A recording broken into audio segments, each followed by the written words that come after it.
যদি আপনি আপনার মনের মতো দিনদার পবিত্র একজন মেয়ে পেয়ে যান, আর যদি সে সুন্দরীও হয় মাশাআল্লাহ, আর ভালো বংশের হয়, তাহলে সারাটা জীবন তাকে নিয়ে কাটিয়ে দেন, সারাটা জীবন তাকে নিয়ে কাটিয়ে দেন, আপনি হ্যাপি হবেন ইনশাআল্লাহ। ডানে বামে দেখার আর দরকার নাই। যদিও একাধিক বিয়ের অনুমতি আছে, কোরআন সুন্নায় সব কিছুই আছে, কিন্তু এখন বাস্তবতাটাও বুঝতে হবে। কীরকম? কোরআন সুন্নায় এমন অনেক কিছুই আছে যেটা বাস্তবে ইমপ্লিমেন্ট করাটা এতটাও সহজ না। যখন যারা করতে চায় তাদেরকে অনেক অনেক হ্যাসেল পোহাতে হয়, কারণ সমাজটা যেহেতু এমন না, তো কোরআন সুন্নায় আছে যদিও, কিন্তু সমাজটা এমন না, তখন ওই ব্যক্তি কোরআন সুন্নাহ মানতে গেলে দেখা যায় সমাজ থেকে ব্যাপক হ্যারাসমেন্টের শিকার। যদিও এটা তার দোষ না, এটা আল্লাহ পাক তাকে হয় পরীক্ষা করছেন, অথবা এই ওসিলায় তার গুনাহ মাফ করবেন।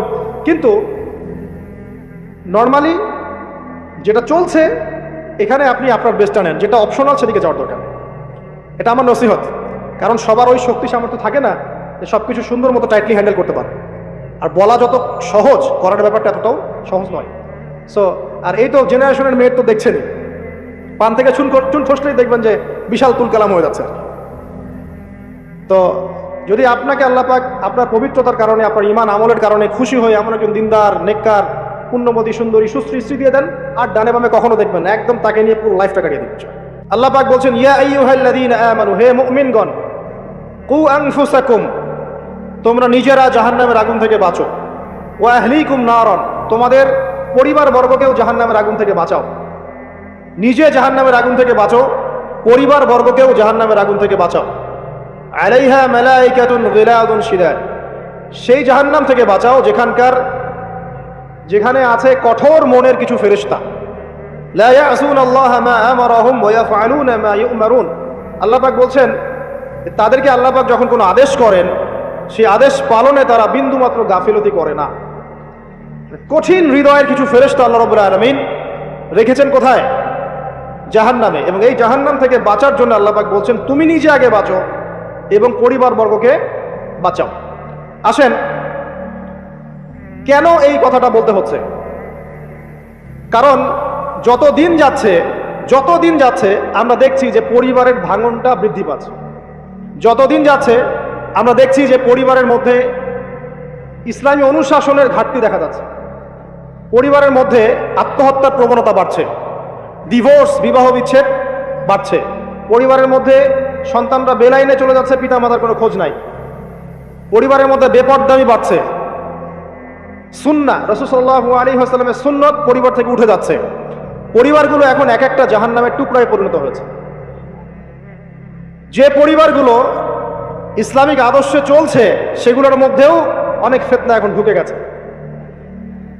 এটা নিয়ে কথা বলতে হচ্ছে এই কারণে, কারণ পরিবার হচ্ছে একটা সমাজের গঠন একক, একটা সমাজ গঠিত হয় পরিবার নিয়ে। তো পরিবারগুলো যদি জাহান্নামের টুকরা হয়ে যায়, তো ওই সমাজটাও দেখবেন জাহান্নামের টুকরা হয়ে যাবে।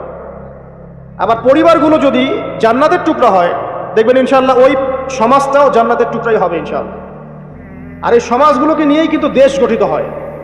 সমাজ যখন পরিবর্তিত হবে, সমাজ যখন জান্নাতি আদর্শে চলবে, তখন দেখবেন দেশটাও জান্নাতি পথে হাঁটছে। আর যদি দেখেন সমাজের মধ্যে জাহান্নামী আমল বেশি, তাহলে বুঝে নেবেন দেশের মধ্যেও জাহান্নামী আমল বেশি। আর এই দেশ নিয়েই বিশ্ব হয়, বিশ্ব গঠিত হয়। দেশগুলো যখন দেখবেন কোরআন সুন্নাহর বাইরে আচরণ করছে, তার মানে পুরো বিশ্ব থেকে ইসলামটা আস্তে আস্তে উঠে যাচ্ছে। তাহলে শুরুটা কোত্থেকে হচ্ছে? ব্যক্তি থেকে। কু আনফুসাকুম, আগে নিজে বাঁচো, এক নম্বর কথা, নিজে জাহান্নামের আগুন থেকে বাঁচো। দুই, তোমার পরিবার বর্গকে বাঁচাও। আমরা এখন বিশ্ব অর্থনীতি, দেশ, এগুলো নিয়ে পরে কথা বলবো। আমরা আগে বলবো নিজের কথা এবং পরিবারের কথা, ঠিক আছে? আসুন, আল্লাহ পাক বলছেন নিজে বাঁচো, পরিবার বর্গকে বাঁচাও। তার মানে আত্মকেন্দ্রিকতার কোনো সুযোগ নাই ইসলামে, যে আমি নিজে বাঁচলাম যথেষ্ট, আর কারো দিকে দেখার দরকার নাই। এই আত্মকেন্দ্রিকতার সুযোগ ইসলামে নাই। পরিবার বর্গকেও বাঁচাতে হবে, এটা আপনার উপর নৈতিক একটা ধর্মীয় দায়িত্ব। আসুন, আমরা প্রথমে কোরআন থেকে দেখি যে কোরআনুল কারীমের মধ্যে এরকম জান্নাতি পরিবারের উদাহরণ আছে কিনা, ঠিক আছে? তারপরে আসবো আমরা ওই জায়গায় যে নবী সাল্লাল্লাহু আলাইহি ওয়াসাল্লাম শেষ জামানায় পরিবারগুলো কেমন হবে এই ব্যাপারে কি বলেছেন। তারপরে ইনশাআল্লাহ আমরা আসবো কিছু পরিসংখ্যানে, যে এখনকার কিছু পরিসংখ্যান আপনাদেরকে দিব যে পরিবারগুলোর মধ্যে কি চলছে, ঠিক আছে? আর সর্বশেষে গিয়ে আমরা আলোচনা করবো ইনশাআল্লাহ যে এই সমস্যাগুলো থেকে উত্তরণের পথ কি। 4টা পার্ট আছে আলোচনায়। কয়টা পার্ট? 4টা পার্ট। আগে আমরা দেখব প্রথমে কোরআন এবং সুন্নায় আদর্শ পরিবার গঠনের ব্যাপারে আল্লাহ পাক কি কি নসিহত করেছে, 1 নাম্বার। তারপরে যাব রাসূল সাল্লাল্লাহু আলাইহি ওয়াসাল্লাম শেষ জামানায় পরিবারগুলোর অবস্থা কি করুণ হবে এই ব্যাপারে কি কি হাদিস বলেছেন। তারপরে আমরা আসব কিছু পরিসংখ্যানে, যে দেশে এবং বিশ্বে পরিবারের ভাঙনের কিছু পরিসংখ্যান। আর তারপরে আসব আমরা যে পরিবারগুলো এখন আমরা কিভাবে গঠন করব আর কি কি কাজ করলে এই পরিবারগুলো জান্নাতের টুকরা হবে ইনশাআল্লাহ। ঠিক আছে, তো আলোচনা একটু মনোযোগের সাথে শোনার চেষ্টা করতে হবে। আল্লাহ পাক সবাইকে তৌফিক দান করুন, আমিন। কোরআন কি নিয়মিত খোলা হয় ভাই? প্রত্যেক দিন কোরআন তেলাওয়াত করেন কারা কারা? হাত তোলেন দেখি। মাশাআল্লাহ। এবার হাত নামান। প্রত্যেক দিন ফেসবুক চালান কারা কারা? হাত তোলেন দেখি। সত্যি সত্যি বলবেন। হ্যাঁ, মাশাআল্লাহ। এখন বোঝেন আল কোরআনের আলো কি ঘরে ঘরে জ্বলবে? যখন প্রথম প্রশ্নের হাত উঠবে কম আর দ্বিতীয় প্রশ্নের হাত উঠবে বেশি, বুঝবেন যে কোরআনের সাথে জনগণের সম্পর্ক কমে গেছে। আর যখন দ্বিতীয় প্রশ্নে হাত উঠবে কম, ফেসবুক চালান কারা কারা? হাত কম, অল্প মানুষ চালায়। কোরআন পড়েন কারা কারা নিয়মিত? সবাই হাত তুলছে, তখন বুঝবেন সমাজ পরিবর্তন হয়েছে। তো প্র্যাকটিক্যাল কথায় আসি, আমরা এখন কোরআনের দিকে যাই। যাওয়ার আগে এতটুকু রিকোয়েস্ট করব যে কোরআনটা আল্লাহর ওয়াস্তে মৃত্যুর আগে একবার খতম দেওয়ার চেষ্টা করেন, পারবেন না? ইনশাআল্লাহ। আর আপনার মৃত্যু কবে আসবে আপনি তো জানেন, তাই না? জানেন তো? না জানলে এভাবে চলতে পারেন কিভাবে? মানুষ যদি মৃত্যু সম্পর্কে সচেতন, মানে কি বলবো, সন্দিহান না হয়ে যায়, তাহলে এমনভাবে কিভাবে চলতে পারে? মানুষ যদি মৃত্যু সম্পর্কে গাফেল নাই হবে, তাহলে এভাবে কিভাবে চলতে পারে যে নামাজের কোনো খোঁজ নাই, রমজানের কোনো খোঁজ নাই, জাকাতের খোঁজ নাই, পর্দার খোঁজ নাই, কোরআন তেলাওয়াতের খোঁজ নাই, দিনী এলেম চর্চার কোনো খোঁজ নাই, উম্মার জন্য কিছু করবে ফুরসত নাই, সারাদিন ওই দুনিয়াদারি আর ব্যবসা আর ওই চাকরি আর পরিবার আর সন্তান, রান্না বান্না, হ্যাঁ, তারপরে যে ফেসবুক, ইউটিউব, ইন্টারনেট, আড্ডাবাজি করা, গার্লফ্রেন্ড ইত্যাদি ইত্যাদি। তো মানুষ যদি মৃত্যু সম্পর্কে সচেতনই হবে, তাহলে এগুলো কি হতে পারে? তার মানে সচেতনতার ঘাটতি আছে। তো আল্লাহর ওয়াস্তে জীবনে একটাবার হলেও কোরআনটাকে অর্থসহ পড়ার চেষ্টা করেন ইনশাআল্লাহ। আর সামনে রমজান আসার আগেই কোরআনটাকে বিশুদ্ধ করে পড়বেন, তিলাওয়াত করা শিখবেন এবং একটা খতম দিয়ে শেষ করবেন, পারবেন? আল্লাহ পাক তৌফিক এনায়েত করুন।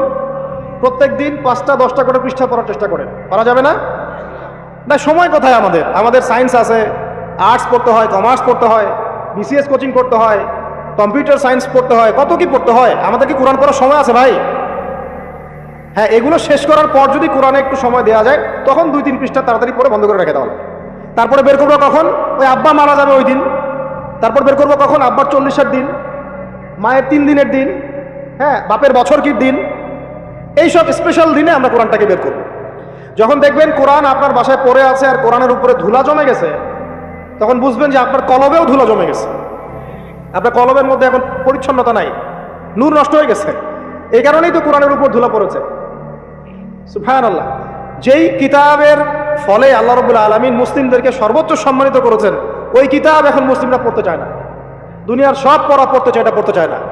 কোরআন সুন্নায় কিছু থাকলে ওই বিষয়টা মুসলিমরা মেনে চললে মানুষ বলে এরা মৌলবাদী, মানুষ বলে এরা ধর্মান্ধ, মানুষ বলে এরা ব্যাকডেটেড, কত শব্দ। এবং এই শব্দগুলো নাকি সো কল্ড প্রগতিশীলদের পক্ষ থেকে আসতেছে। কোরআন আল্লাহ পাক নাজিল করেছেন, আল্লাহর জ্ঞান বেশি না আমার জ্ঞান বেশি?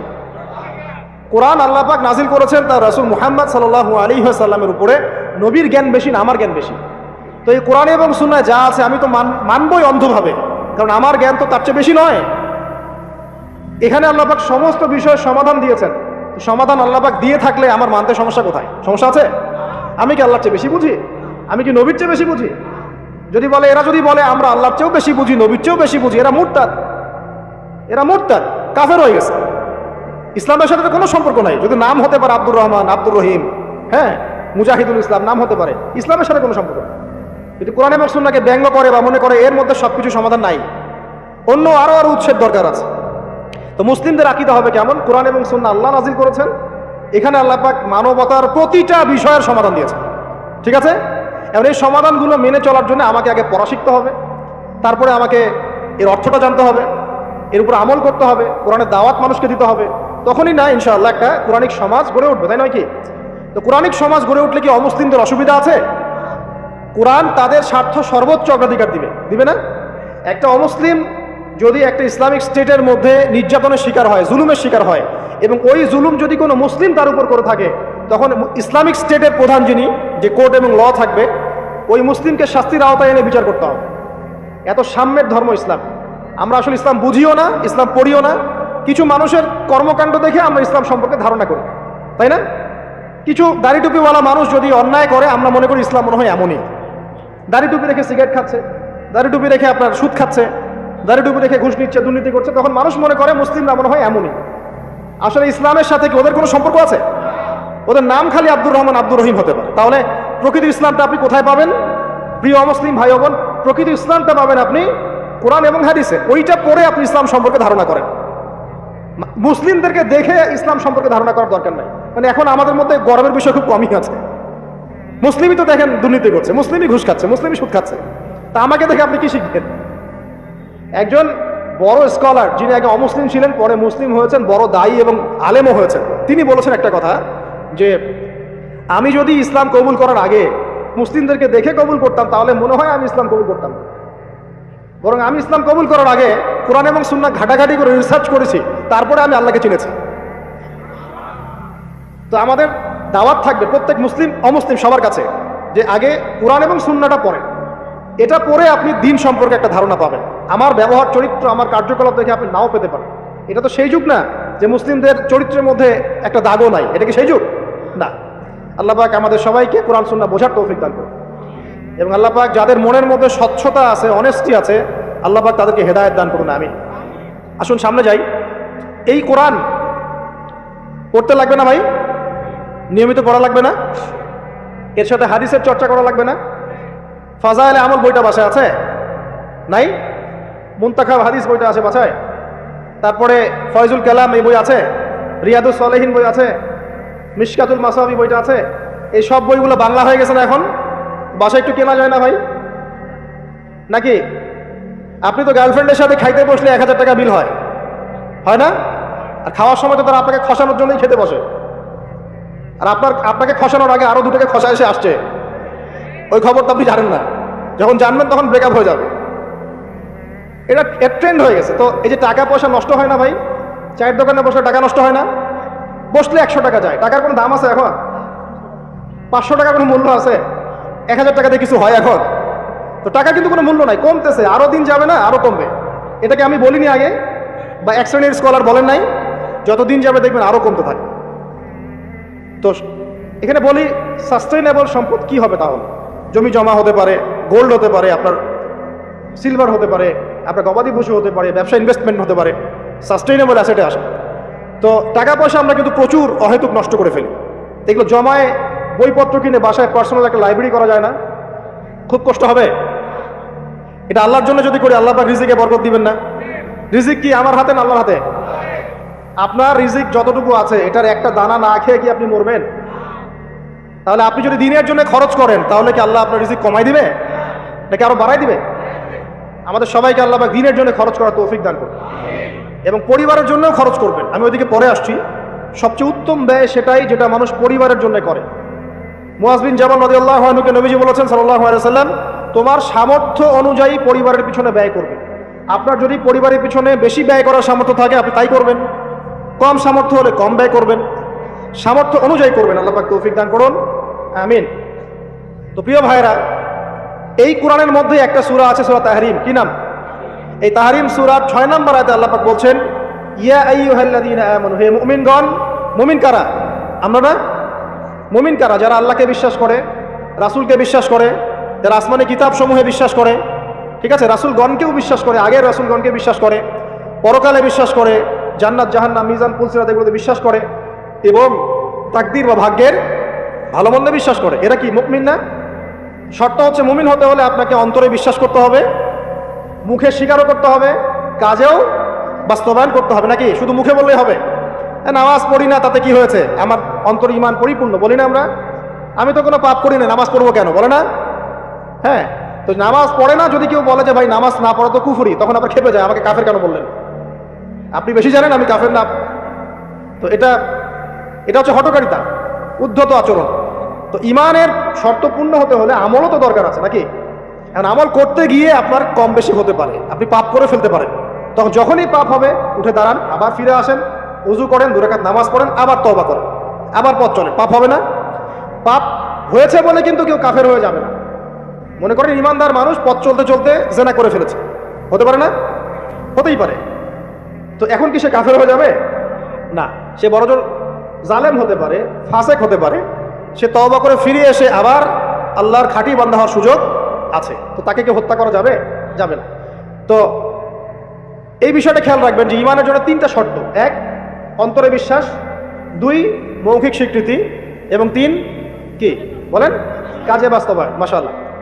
এখন আল্লাহ পাক এই মুমিনদেরকে বলছেন যে কু আনফুসাকুম, নিজে এখন জাহান্নামের আগুন থেকে বাঁচো। মানে ইমান এনেছি বলেই কিন্তু তাহলে জাহান্নামের আগুন থেকে বাঁচা যাচ্ছে না। অন্য কিছু কাজের দরকার আছে, আত্মসমর্পণের দরকার আছে, ইহসানের দরকার আছে, তাকওয়ার দরকার আছে। তুমি নিজে জাহান্নামের আগুন থেকে বাঁচো এবং ওয়া আহলিকুম নারা, তোমার পরিবার বর্গ যারা আছে তাদেরকেও জাহান্নামের আগুন থেকে বাঁচাও। এই আদেশটা কি সবার জন্য না, নাকি এক শ্রেণীর মানুষের জন্য? সবার জন্য। কোন জাহান্নাম? আল্লাহ ভয় দেখাচ্ছেন সেই জাহান্নাম যেই জাহান্নামে 19 জন কঠিন মনের ফেরেশতা আছে। তারা দায়িত্বশীল ফেরেশতা, তাদের আন্ডারে আর অনেক ফেরেশতা থাকতে পারে। আলাইহা তিসআতা আশর, সেখানে 19 জন শক্তিশালী ফেরেশতা আছেন। মালায়েকাতুন গিলাজুন শিদাদ, তাদের অন্তরটা খুব কঠিন। আযাব দেওয়ার সময় যাররা পরিমাণ তারা মায়া দয়া করবে না। আযাব দেওয়ার সময় যাররা পরিমাণ মায়া দয়া তারা করবে না। কবরে যখন ফাসেক, জালেম, কাফের, মুশরিককে পিটানো হবে, তখন কি কেউ মায়া দয়া করবে? তখন যদি বলে ব্যথা পাচ্ছি, তাহলে কি তারা আযাব দেওয়া বন্ধ করে দেবে? শোনেন, সূরা মুমিন নামে একটা সূরা আছে। কোন সূরা? সূরা মুমিনের মধ্যে ফেরাউনের একটা ঘটনা আছে। সেই ঘটনা একটা অ্যামেজিং একটা আয়াত আছে, অ্যামেজিং একটা। আল্লাহ পাক বলছেন যে ফেরাউন এবং তার দলবলকে প্রত্যেক দিন সকালে এবং সন্ধ্যায় 2 বেলা করে জাহান্নামের আগুন যেখানে তারা থাকবে ওইটা উপস্থাপন করা হয়। কথা বুঝতে পারছেন না? ফেরাউন এবং তার দলবলকে প্রত্যেক দিন সকাল সন্ধ্যা জাহান্নামের চিরস্থায়ী আবাস কোনটা হবে এটা উপস্থাপন করে দেখানো হয়। তো এই যে বিষয়, আল্লাহ পাক বলছেন যে তুমি নিজে জাহান্নামের আগুন থেকে বাঁচো, তোমার পরিবার বর্গকে বাঁচাও। কোন জাহান্নাম? যেখানে কঠিন মনের ফেরেশতা আছে। এখন আমরা আগে দেখব কোরআন থেকে যে এখানে এরকম পরিবার কোথায় যে পরিবারগুলো জান্নাতের টুকরা। কয়েকটা করে দেখাচ্ছি। এখানে কি সমস্যা নেই? কানের উপর একটা চড় লাগাই দেন, যান সে পিছনে যেন ডিস্টার্ব না করে। এখানে বড় ভাই আছে না, যাদের কথা মানুষ শোনে, একটা লাঠি হাতে নেন, যারা বেয়াদবি করবে পিঠা এখান থেকে বের করে দেন, দরকার নাই এসব। তো উমর রাদিয়াল্লাহু আনহু থাকলে এখন তার হাতে লাঠি থাকতো একটা। উনি কেমন মানুষ ছিলেন জানেন? আপনাকে দেখাচ্ছিলাম। আমিরুল মুমিনিন তিনি আসছেন হেঁটে হেঁটে, একজন ব্যক্তি উট নিয়ে যাচ্ছে, উট। তো উটের পিঠে বোঝা দিয়েছে, বেশি বোঝা। তো তার বক্তব্য হচ্ছে উট তো একটা প্রাণী, এর উপর বোঝা বেশি দিলে কি সমস্যা? আমিরুল মুমিনিন তিনি বলছেন যে তুমি কি জানো না যে উটের হক আছে, পশুর অধিকার আছে? 1450 বছর আগে পশুর অধিকার নিয়ে কথা বলেছেন আমিরুল মুমিনিন। আর আজকে এই যে সোকল প্রগতিশীলদের যুগে মানুষের জীবনের কোনো অধিকারের দাম নাই। কথা ঠিক না ঠিক? আচ্ছা, ওই ব্যক্তি যে যুক্তি দিল আমিরুল মুমিনিন, তার হাতে একটা লাঠি ছিল, ওইটা দিয়ে একটা পিটানি। তুমি কি জানো না যে পশুর অধিকার আছে? তার ছেলে একটা পাপ করেছে, সেই পাপের জন্য তাকে দোররা মারার আদেশ করা হয়েছে। এটা জানেন না আপনারা? দোররা মারা হচ্ছে, যে মারছে কাজী সে একটু আস্তে আস্তে মারছে, কারণ আমিরুল মুমিনিন ছেলে। এটা দেখে ওমর রাদিয়াল্লাহু আনহু নিজে দোররা হাতে নিলেন, নিয়ে নিজের হাতে সজোরে দোররা মারা শুরু করলেন। দোররা মারা এখনো শেষ হয় নাই, তাতেই ছেলে ডেড। যে কোনো সভ্যতার বই পড়েন, ইতিহাস বলেন, সংস্কৃতি বলেন, অর্থনীতি, রাজনীতি, যে কোনো টপিকের বই পড়ে শেষ করে ফেলেন, ওমর রাদিয়াল্লাহু আনহু খেলাফতের মতো স্বর্ণযুগ আপনি পাবেন না, পাবেন? তো ওই তারা কিভাবে এই স্বর্ণযুগটা মানে অর্জন করেছিল? একটাই মানে কারণ, ইসলামী অনুশাসনের তাবেদারি করা, কঠোরভাবে ইসলামী অনুশাসনের তাবেদারি করা। তখন কি আপনি ওই সভ্যতা এবং সমাজ পাবেন। আল্লাহ পাক আমাদেরকে বোঝার তৌফিক দেখ, আমিন। তো কোরআনে আসেন, আমরা দেখি কিছু এক্সাম্পল দেখি। 1 নম্বর এক্সাম্পল দিচ্ছি, আদম এবং হাওয়া আলাইহিমা সালাম, তারা একটা পরিবার না? আচ্ছা, তাদেরকে আল্লাহ পাক ফল খাওয়ার কারণে জান্নাত থেকে নামিয়ে দিলেন না? এই ফলটা খাওয়ার ব্যাপারে, এই গাছের কাছে যাওয়ার ব্যাপারে তাদেরকে উৎসাহিত করেছিল কে? ইবলিস। ইবলিস বলেছিল যে হাল আদুল্লুকা আলা শাজারাতিল খুলদি ওয়া মুলকিন লা ইয়াবলা, হে আদম এবং হাওয়া, আমি কি তোমাদেরকে এমন গাছের সন্ধান দিব না যে গাছের কাছে গেলে তোমরা চিরস্থায়ী হয়ে যাবে এবং বিশাল রাজত্বের অধিকারী হবে। চিরস্থায়িত্বের টোপ এবং রাজত্বের টোপ, এই দুটো দিয়ে তারা আদম এবং হাওয়া আলাইহিস সালামকে ডিসিভ করেছে। এই ফল খাওয়ার সাথে সাথে আল্লাহ পাক তাদেরকে বের করে দেন নাই, বরং ফল খাওয়ার সাথে সাথে তাদের গায়ে জান্নাতের যে পোশাকটা ছিল না, এটা খুলে পড়ে গেছে। এই পোশাকটা খুলে ফেললো কে বলেন? ইবলিস, শয়তান। আল্লাহ পাক এটাই বলছেন, ইয়া বানি আদম, হে বনু আদম, লা ইয়াফতিনান্নাকুমুশ শাইতান, শয়তান যেন তোমাদেরকে ফিতনায় না ফেলতে পারে। কামা আখরাজা আবাওয়াইকুম মিনাল জান্নাহ, ঠিক যেমন করে সে তোমাদের পিতামাতাকে জান্নাত থেকে বের করে দিয়েছে। ইয়ানজিউ আনহুমা লিবাসাহুমা, শয়তান তোমাদের পিতামাতার লেবাস পোশাক খুলে ফেলে দিয়েছিল। লিউরিয়াহুমা মিন সাওআতিহিমা, যাতে করে তাদের লজ্জাস্থান উন্মুক্ত হয়ে যায়। তাহলে আমাদের পিতামাতাকে নগ্ন করে দিয়েছিল কে? ইবলিস। তাহলে এখন আপনি বলেন আমাকে, এই যুগে যারা মুসলিমদের, মুমিনদের, নরনারীদের গা থেকে পোশাক খুলে ফেলতে চায়, এরা কার এজেন্ট বলেন? বুঝতে পারছেন এবার? এই যে নগ্নতা, অশ্লীলতার যে আন্দোলন চলছে, হ্যাঁ, হাজার বছরের সংস্কৃতি, আমরা মাদেরকে দেখেছি ব্লাউজ পরতো না, নাউজুবিল্লাহ, এই সেই, হ্যাঁ আমরা এরকমই পোশাক পরবো। ছোট হতে হতে হতে হতে এখন এক পর্যায়ে দেখবেন বিকিনি পরে ঘুরবে কদিন পর, দেখবেন। বিশ্বাস করছেন না এই কথাটা? দেখবেন ইনশাআল্লাহ, আল্লাহ না করুক, তবে হবে, এটা আমি জানি, বিকজ হাদিস আমি পড়েছি। শেষ জামানায় এরকম নগ্নতা, অশ্লীলতা, বেহায়াপনা বাড়তেই থাকে। এবং এমন একটা সময় আসবে যে মানুষ রাস্তাঘাটে জেনা করবে। ওই যুগের সবচেয়ে ভালো ব্যক্তি হবে সে, যে তাকে গিয়ে বলবে, বাবা তুমি এইখানে জেনা করছো, ভালো, একটু দেওয়ালের পিছনে যেতে পারলা না, সে হবে ওই জমানার ভালো ব্যক্তি। আপনি হাদিসটা বিশ্বাস করলেন না? আমি নিজে হাদিস পড়েছি যে রাস্তাঘাটে মানুষ জেনা করবে। তো এই যে নগ্নতা, অশ্লীলতার যে সংস্কৃতি চলছে না, এই কাপড় খুলে ফেলার যে ট্রেন্ড এবং রেভলিউশনের দিকে মানুষ যাচ্ছে এখন, মেয়েরা স্পেশালি, এরা নিঃসন্দেহে মানুষ শয়তান, নিঃসন্দেহে। কারণ ওই যে শয়তান আমাদের পিতামাতার কাপড় খুলে ফেলেছিল, এরা তার এজেন্ট। এরা আমার বোনের গা থেকে কাপড় খুলতে চায়, এরা আপনার স্ত্রীর গা থেকে কাপড় খুলতে চায়, এরা আপনার মায়ের গা থেকে কাপড় খুলতে চায় এবং বলতে চায় এটা স্বাধীনতা। আরে বোকা মানুষ, এই পৃথিবীতে মানুষ স্বাধীন নয়, এই পৃথিবীতে কোনো মানুষই স্বাধীন নয়। মানুষ কিভাবে স্বাধীন হতে পারে? এখানে পৃথিবীতে যতদিন থাকবে মানুষ আল্লাহর দাসত্বের মধ্যে থাকবে। যে মানুষ নিজেকে স্বাধীন মনে করে সে শয়তানের তাবেদারি করে। এই পৃথিবীতে কোনো মানুষই স্বতন্ত্র স্বাধীন নয়, বরং আল্লাহ পাকের দাসত্বের অধীনে সে পরাধীন। মানুষ বুঝতে চায় না যে স্বাধীনতার ডেফিনেশন কি। আল্লাহ পাকের রুলস এবং রেগুলেশনস মেনে চললে পরে আমি তখন স্বতন্ত্র স্বাধীন, আল্লাহর দাসত্বের অধীনে, দাসত্বের বাইরে গিয়ে নয়। আর আল্লাহ পাকের দাসত্বের 5 পয়সা পরোয়া না করে নিজেকে যদি স্বাধীন মনে করে, সে তো শয়তানের চেলা। কথা কি বুঝতে পারছেন? আসেন, এই যে আমাদের পিতামাতাকে ওখান থেকে নামিয়ে দেওয়া হলো, তারা দুজন কিন্তু এই পৃথিবীতে যে কষ্টের জীবন তারা কিন্তু একসাথে অতিবাহিত করেন নাই? তো এই যে কষ্ট, দুঃখ, একসাথে পথ চলা, স্বামী স্ত্রীর এই যে একটা বন্ধন, মায়াবী একটা হৃদ্যতার বন্ধন, এটাই হচ্ছে পরিবারের ভিত্তি। আমি আদর্শ পরিবারের দিকে যাচ্ছি আস্তে আস্তে ইনশাআল্লাহ। কোরআন থেকে আপনাকে কয়েকটা দলিল দিচ্ছি। এবার দেখবেন তাদের সন্তান হাবিল কাবিল, ওই যে কি হলো, কাবিল হাবিলকে পড়েন নাই? কাবিল হাবিলকে হত্যা করলো। এখানে হত্যার মূল কারণ কি ছিল? হিংসা। কাবিলের কোরবানি কবুল হচ্ছে না, হাবিলেরটা হচ্ছে। তার মানে বুঝলাম পৃথিবীতে ফাসাদ ছড়িয়ে পড়বে, পরিবারে ফাসাদ ছড়িয়ে পড়বে, তার অন্যতম একটা কারণ হচ্ছে ঈর্ষা বা হিংসা। আসলে ঈর্ষা হিংসা এক জিনিস নয়, এখানে মূল কারণ হচ্ছে হিংসা। তো আমাদের পরিবার জান্নাতের টুকরা হবে ইনশাল্লাহ যদি স্বামী স্ত্রীর মধ্যে হিংসা না থাকে, পরিবারের সদস্যদের মধ্যে পরশ্রী কাতরতা না থাকে। একটু মনোযোগ দেন। তারপরে সামনে যান। ওই যে নূহ আলাইহিস সালামের নাম শুনেছেন? আচ্ছা, কত বছর দাওয়াত দিয়েছেন বলেন? এই তো মাশাআল্লাহ 950 বছর। 950 বছর দাওয়াত দেওয়ার পর 40 বা 80টা পরিবার ইসলাম কবুল করেছে। বাকিরা আল্লাহ পাকের গজবে ডুবে গেছে। এখন ডুবে যাওয়ার মধ্যে কি তার ছেলেও ছিল না? নূহ আলাইহিস সালাম আল্লাহকে বলছেন, আল্লাহ ইন্নাহু মিন আহলি, সে আমার পরিবারের একজন, তাকে হেফাজত করে বাঁচাও, আল্লাহ মাফ করে দাও। আল্লাহ পাক বলছেন লাইসা মিন আহলি, সে তোমার পরিবারের কেউ না। এখান থেকে আরেকটা দলিল দেই। লুত, কওমে লুতের নাম শুনেছেন? মানে সমকামী, ছেলে ছেলে বিয়ে করে, যেটা এখন ছড়িয়ে পড়ছে দিন দিন। প্রতি 10 জনের মধ্যে নাকি একজন এখন মনে করে ছেলে ছেলে বিয়ে করা যায়। নাউজুবিল্লাহ। এবং এর এই সভ্যতাটা ধারক বাহক হচ্ছে পশ্চিমারা। ওখানে অনেক আগেই এগুলো চালু হয়ে গেছে। আমেরিকাতে তো চালু আছে, ব্রিটেনে আছে, কানাডায় আছে, অস্ট্রেলিয়া আছে, আমাদের ভারতেও আছে।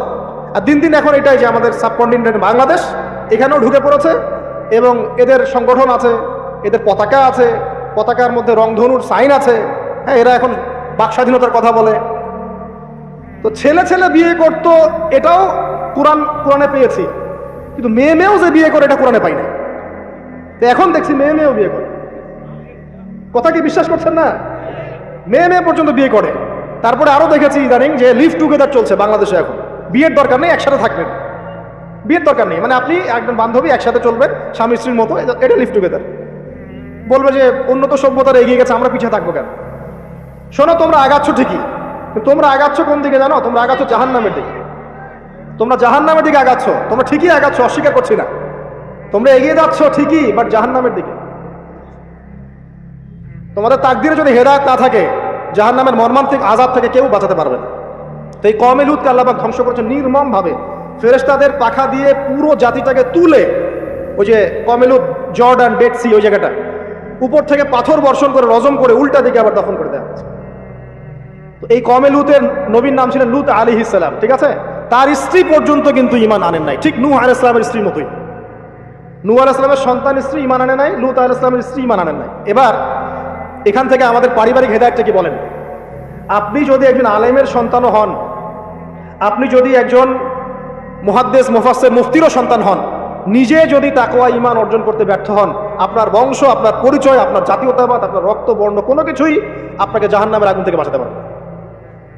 এই জন্য নবী সাল্লাল্লাহু আলাইহি ওয়াসাল্লাম তার কলিজার টুকরা মেয়ে ফাতিমা রাদিয়াল্লাহু আনহাকে বলছেন, হে ফাতিমা, দুনিয়াতে আমার কাছে যা চাওয়ার তুমি চেয়ে নাও, পরকালে আমি তোমার কিন্তু কোনো হেল্প করতে পারবো না। কিন্তু আমরা জানি নবী সাল্লাল্লাহু আলাইহি ওয়াসাল্লাম সবার জন্য আমভাবে সুপারিশ করবেন। তিনি তার স্ত্রী আয়েশা রাদিয়াল্লাহু আনহাকে কাঁদতে দেখে বলছেন, হে আয়েশা, কি জন্য কাঁদছো? আয়েশা রাদিয়াল্লাহু আনহা বলছেন, আল্লাহর আযাবের ভয়ে কাঁদছি ইয়া রাসূলুল্লাহ। নবী সাল্লাল্লাহু আলাইহি ওয়াসাল্লাম বলছেন, আয়েশা, তিনটা জায়গা থাকবে কিয়ামতের মাঠে যখন আমিও তোমাকে চিনতে পারবো না, তুমিও আমাকে চিনতে পারবে না। এক, যখন আমলনামা ছুড়ে দেওয়া হবে, ইকরা কিতাবাক ওয়া কাফা বিনাফসিকা আল-ইয়াওমা আলাইকা হাসিবা, কেউ কাউকে চিনবে না, সবাই ইয়া নাফসি ইয়া নাফসি। একটা হচ্ছে পুলসিরাত পার হওয়ার সময় কেউ কাউকে চিনবে না, ইয়া নাফসি। একটা হচ্ছে যখন আমলনামা ওজন করা হবে মিজান, কেউ কাউকে চিনবে না। এখন যাদেরকে আপনার আপন মনে হচ্ছে না, আমি একটা কথা তো অনেকদিন বলেছি যে আল্লাহ সুবহানাহু ওয়া তাআলা ছাড়া ইহকাল পরকালে আমাদের প্রকৃত আপন কেউই নাই। কথা বুঝতে পারছেন না? না, সময় হোক বুঝতে পারবেন। এই যে যাদের কথা চিন্তা করে আপনি দুর্নীতি করছেন, ঘুষ খাচ্ছেন, সুদ খাচ্ছেন, এরা আপনাকে চিনবে না মরার পরেই। আপনি মারা যাবেন, এরা আপনাকে চিনবে না পরকালে। তখন যদি আপনি বলেন, হে আল্লাহ, আমি ওদের স্বার্থে সুদ খেয়েছি, পরিবার দেখাশোনা করার জন্য ঘুষ নিয়েছি, দুর্নীতি করেছি, ওরা উল্টা বলবে যে আল্লাহ, একে তো আমি নিতে বলি নাই, ওকে তো আমি নিতে বলি নাই, ও হিসাব ও দিবে, আমি এসবের মধ্যে নাই। আপনার স্ত্রী আপনাকে কথা বলবে, ইয়াউমা ইয়াফিরুল মারউ মিন আখি, ভাই ভাই থেকে দৌড় দিয়ে পালাবে ওই দিন। ওয়া উম্মিহি ওয়া আবি, তার মা বাপ থেকে পালাবে। ওয়া সাহিবাতিহি ওয়া বানি, এই যে স্ত্রী সন্তান, এগুলো থেকে পালাবে মানুষ। লিকুল্লি ইমরিইম মিনহুম ইয়াউমাইযিন শা'নু ইউগনি, প্রত্যেক সত্তা সেই দিন নিজেকে নিয়ে ব্যস্ত থাকবে। তো এখান থেকে শিক্ষা দেখেন যে পরিবার আদর্শ হবে যখন পরিবারের প্রত্যেকটা মানুষ নিজেকে নিয়ে ভাববে যে আমি কতটুকু ইমানদার হয়েছি। আমি কার সন্তান সেটা বড় কথা নয়, আমি কতটুকু ইমানদার হতে পেরেছি, কতটুকু মুত্তাকি হতে পেরেছি, আল্লাহওয়ালা হতে পারলাম, এটা মূল কথা। ফেরাউনের স্ত্রী আসিয়া, ফেরাউনের আন্ডার থেকেও সে মুমিনা হয়েছে, হয় নাই? ফেরাউন যে বড় কাফের, এই কারণে কি তার স্ত্রী শাস্তি পাবে? পাবে না। বরং আমাদের নবীজি মেরাজের রাতে গিয়ে দেখেছেন এবং গন্ধ পেয়েছেন, সুঘ্রাণ ছড়াচ্ছে একটা জায়গা থেকে। তখন জিবরাইল আলাইহিস সালামকে জিজ্ঞাসা করলেন যে এখানে এত সুন্দর ঘ্রাণ কোত্থেকে আসছে? জিবরাইল আলাইহিস সালাম বললেন, এটা হচ্ছে ফেরাউনের স্ত্রী আসিয়ার ওই ঘর যেটা আল্লাহ পাক তার জন্য জান্নাতে মানে বানিয়েছেন, ওইখান থেকে এই সুঘ্রাণ আসছে। সুবহানাল্লাহ। তার মানে এখানে আমরা শিখলাম নিজের চরকায় তেল দিতে হবে, নিজে আমাকে নামাজ পড়তে হবে, নিজেকে আমল করতে হবে, নিজেকে দিনের জন্য কিছু করতে হবে, নিজেকে পর্দা করতে হবে। পরিবারের সদস্যদের দিকে তাকানোর এখন সময়, আগে নিজে। না হলে নবী পরিবারের সদস্য হয়েও দেখেন জাহান্নামে মানুষ যাচ্ছে। এবার সামনে যায় চলেন। ইব্রাহিম আলাইহিস সালাম নাম শুনেছেন? আচ্ছা, তার বাবা কি করতেন? বড় পুরোহিত ছিলেন। আর যেখানে শিরক সেখানেই দেখবেন ইব্রাহিম, যেখানেই কুফর সেখানেই মুহাম্মদ সাল্লাল্লাহু আলাইহি ওয়াসাল্লামের জন্ম হয়, এটাই নিয়ম। তো সেখানে আল্লাহ পাক জন্ম দিলেন ইব্রাহিম আলাইহিস সালামকে, যিনি তার পিতাকে নসিহত করছেন, আব্বা তুমি কেন লিমা তা'বুদু, তুমি কেন এমন এক সত্তার ইবাদত করো, মা লা ইয়াসমাউ, যে শুনতেও পারে না, ওয়ালা ইউবসিরু, সে দেখতেও পারে না, ওয়ালা ইউগনি আনকা শাইআ, সে তোমার কোনো উপকারও করতে পারে না, ক্ষতিও করতে পারে না। ইভেন তোমার স্ট্যাচুর গায়ে একটা মাছি যদি বসে, এটাকে সে নিজে সরাতেও পারে না, তার কোনো ক্ষমতা নাই। এখন তুমি কেন বাবা এর ইবাদত করছো? ইব্রাহিম আলাইহিস সালাম বলছেন। তখন তার বাবা বলছেন, আনতা রাগিবুন আন আলিহাতিনা ইয়া ইব্রাহিম, হে ইব্রাহিম, তুমি কি আমাদের এই উপাস্যদের থেকে মুখ ফিরাচ্ছ? যদি তুমি ফিরে না আসো তাহলে আমি তোমাকে বাসা থেকে বের করে দিব, তোমার মাথা পাথর দিয়ে মেরে ফাটিয়ে ফেলবো। তো ইব্রাহিম আলাইহিস সালাম তর্ক করলেন না, বললেন সালামুন আলাইক, আপনার উপর শান্তি বর্ষিত হোক।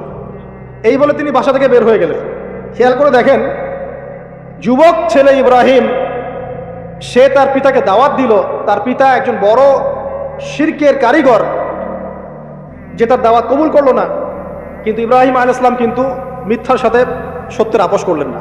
তিনি প্রয়োজনে একা চলে গেলেন বাড়ি থেকে, তারপরেও আল্লাহর আনুগত্য ছাড়লেন। পরিবারের হেদায়েত এখানে নাই, আছে। আরো সামনে যান, ইব্রাহিম আলাইহিস সালামের একজন স্ত্রীর নাম কি? হাজেরা। আরেকজনের নাম কি? সারা। সারা আলাইহিস সালাম থাকেন ওই যে শামে, প্যালেস্টাইন। আর হাজেরা আলাইহিস সালামকে রেখে আসা হয়েছে কোথায়? মক্কায়, এই যেখানে জামজাম কূপ তৈরি হলো। এখানে হাজেরা আলাইহিস সালামকে রেখে যাওয়ার সময় তিনি বলছেন যে আমাদেরকে এই জনমানব শূন্য জায়গায় কেন রেখে যাচ্ছেন ইব্রাহিম? ইব্রাহিম আলাইহিস সালাম বলছেন, আসলে উনি কিছু বলছেন না, চুপ করে আছেন, চুপ করে আছেন। আবার জিজ্ঞাসা করছেন, আবার চুপ করে আছেন। এবার তিনি বলছেন হাজেরা আলাইহিস সালাম যে আপনি কি আল্লাহর আদেশেই কাজ করছেন? তখন ইব্রাহিম আলাইহিস সালাম বলছেন হ্যাঁ। মাথাটা খালি নাড়ালেন, হ্যাঁ নাম।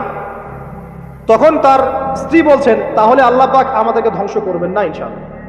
খাবার নাই, পানিও নাই, কিছুই নাই, আল্লাহর প্রতি তাওয়াক্কুলটা দেখেন। এবার দেখেন ওই স্ত্রীর গর্ভ থেকে একজন সন্তান হলো, তার নাম কি?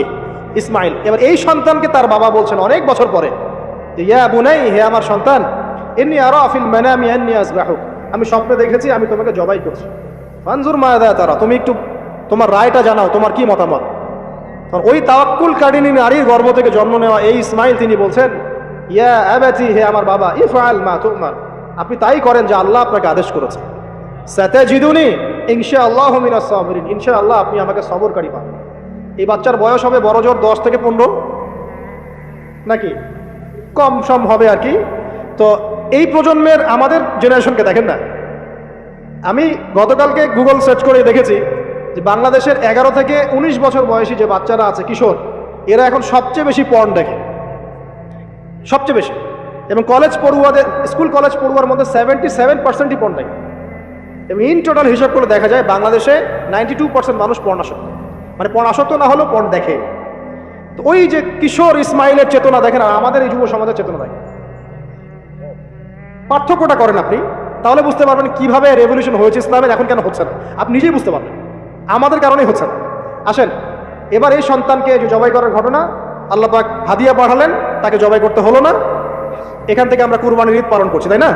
আচ্ছা, এখানে আমি পরিবারের হেদায়েত হিসাবে এটা ফাইন্ড আউট করছি আপনাদের জন্য যে যদি পরিবারের নারীরা হয় এই হাজরা আলাইহিস সালামের মতো সহনশীলা, সবরকারিণী এবং তাওয়াক্কুলকারিণী, তখনই গিয়ে তাদের গর্ভ থেকে ইসমাইলের মতো সন্তান জন্ম হবে ইনশাআল্লাহ। যাদেরকে আল্লাহর জন্য কুরবানি করতে চাইলে তারা বলবে কোনো সমস্যা নাই, প্রয়োজন আল্লাহর জন্য কুরবান হয়ে যাবে। তো এখানে কার ভূমিকা বেশি, বাবার না মায়ের? তাকে কিন্তু তার বাবা মানুষ করেননি, তার বাবা ওইখানে থাকেন সিরিয়ায়, শামে, মাঝে মাঝে আসা যাওয়া করেন। তা বেশিরভাগ সময় তাকে প্যারেন্টিং কে করেছে? তার মা। ওই মায়ের গর্ভ থেকে এমন সন্তান আশা করা যায়? তো এখনকার এই সিরিয়াল দেখা মেয়েদের গর্ভ থেকে এমন সন্তান আশা করা যায়? এখনকার ওইসব মেয়েদের গর্ভ থেকে আশা করা যায় এটা স্বামী দিতে পারলে সে খুশি, দিতে না পারলে অসন্তুষ্ট, বেজার। স্বামীকে প্রেসার দিতে দিতে, মানসিক কষ্ট দিতে দিতে স্বামীকে বুড়া বানায় ফেলে দিয়েছে। আমাদের নবীজি দোয়া করতেন আল্লাহর কাছে, আল্লাহ আমি এমন স্ত্রী থেকে তোমার কাছে আশ্রয় চাই যে আমাকে বৃদ্ধ হওয়ার আগেই বুড়া বানায় ফেলবে। বৃদ্ধ হওয়ার আগেও স্ত্রী চাইলে স্বামীকে বুড়া বানাতে পারে। দেখা যায় অনেক সময় অনেক পরিবার স্ত্রীদের মানসিক টর্চারের কারণে স্বামীরা স্ট্রোকের শিকার হয়, রোগ ব্যাধির শিকার হয়, হার্ট স্ট্রোক করে, হাই প্রেশারের শিকার হয়, পেরেশান, দিনের জন্য কাজ করা তো দূরের কথা, দুনিয়া সামলাতে তার সারাদিন চলবে। এই নারীরা কি হাজরা আলাইহিস সালামের মতো? যখন এমন নারীরা ঘরে ঘরে তৈরি হবে তখন দেখবেন আদর্শ পরিবার ঠিকই গঠিত হবে। তো বিয়ে করলে এই ধরনের মেয়েকে করবেন। রূপের সৌন্দর্য দেখে, টাকা পয়সা দেখে আর অন্যান্য বিষয়গুলো দেখে এত বেশি ইমপ্রেসড হওয়ার দরকার নেই। আপনি দেখবেন দিনদারিতা আছে কিনা। এবং দিনদারিতা কিন্তু শুধু বোরখার মধ্যেই থাকে না। আপনাকে কথা বলে প্রশ্ন উত্তরের মাধ্যমে পাত্রী দেখার সময় এগুলো যাচ করতে হবে। আপনাকে ওর মাকে দেখতে হবে, তার মা কেমন, কোন মায়ের সন্তান সে, তার মায়ের আকীদা কেমন, তার মা কেমনে চলাফেরা করে, ওর নানি কেমন, ওর পরিবারের সদস্যরা কেমন, এগুলো দেখে মেয়ে চুজ করবেন। এই যে নসিহতগুলো করছি, যারা আনম্যারিড, তোমার জন্য এগুলো শোনার চেয়ে বেশি দামি। এই ডিসিশনটা এত এত গুরুত্বপূর্ণ যে জীবনে যদি এটাতে ভুল করে ফেলেন কখনো, সারাটা জীবন আপনাকে এই বোঝা টানতে হবে। এবং এমন কষ্ট আসবে যেটা আপনার ওই যে বিয়ের পর নতুনত্বর সাময়িক সুখ থাকে 1 বছর 2 বছর 2.5 বছর 3 বছর, পরে দেখবেন সারা জীবনটা জাহান্নাম হয়ে গেছে। তো একটা নসিহত, বাড়ির স্ত্রীরা এবং বোনরা যদি হাজরা আলাইহিস সালামের মতো হতে পারে ইনশাআল্লাহ তাআলা আদর্শ পরিবার গড়ে উঠবে ইনশাআল্লাহ। আল্লাহ পাক তৌফিক এনায়েত করুন, আমিন। আরো সামনে যান। এখানে দেখেন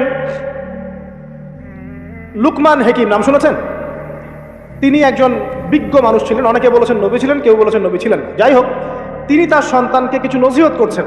কি চমৎকার নসিহত! তিনি সন্তানকে নসিহত করছেন, ইয়া বুনাইয়া, হে আমার ছোট্ট বৎস, লা তুশরিক বিল্লাহ, তুমি আল্লাহর সাথে কাউকে শরীক করো না। ইন্না শিরকা লা যুলমুন আযীম, কারণ শিরক হচ্ছে মহান জুলুম। ছোট্ট একটা বাচ্চা শিরকের বোঝেটা কি কিছু বোঝে? আমরা আমাদের ছোট বাচ্চাটাকে কি শিখাই? জীবনে বড় হওয়া, প্রতিষ্ঠিত হওয়া, ইত্যাদি ইত্যাদি, তাই না? কিন্তু এখানে দেখেন লুকমান হাকিম আলাইহিস সালাম তিনি তার সন্তানকে শিরকের শিক্ষা দিচ্ছেন। পিতামাতার খেদমত করবে, তাদের অবাধ্য হবে না, সৎ কাজের আদেশ করবে, অসৎ কাজে নিষেধ করবে, ঠিক আছে? বিপদে পড়লে সবর করবে, গাধার মতো উচ্চস্বরে কথা বলবে না। এই নসিহতগুলো করছেন লোকমান তার সন্তানকে আলাইহিস সালাম। তো এখান থেকে প্যারেন্টিং পাচ্ছেন না যে আপনি আপনার সন্তানকে, পরিবারের সদস্যদেরকে কি নসিহত করবেন? এবার কোরআনের পাতায় পাতায় আছে। ইয়াকুব আলাইহিস সালাম তার সন্তানদেরকে নসিহত করছেন, আমার পরে তোমরা কার ইবাদত করবে? তারা বলছে আমরা আল্লাহর ইবাদত করবো ইনশাআল্লাহ তাআলা। ইউসুফ আলাইহিস সালামের সাথে তার পিতার একটা গভীর প্রেমের সম্পর্ক ছিল। আসহাবুল কাহফের মধ্যে আপনি এর এক্সাম্পল পাবেন। তো কোরআনের এভাবে পাতায় পাতায় আপনি দেখবেন যে আলহামদুলিল্লাহ আল্লাহ পাক আমাদেরকে আদর্শ পরিবার গড়ার এই মেসেজগুলো দিয়েছেন। বলতে গেলে অনেক লম্বা সময় চলে যাবে, তো বাকিগুলো আপনারা খুঁজে বের করবেন ইনশাআল্লাহ। আল্লাহ পাক তৌফিক দান করুন।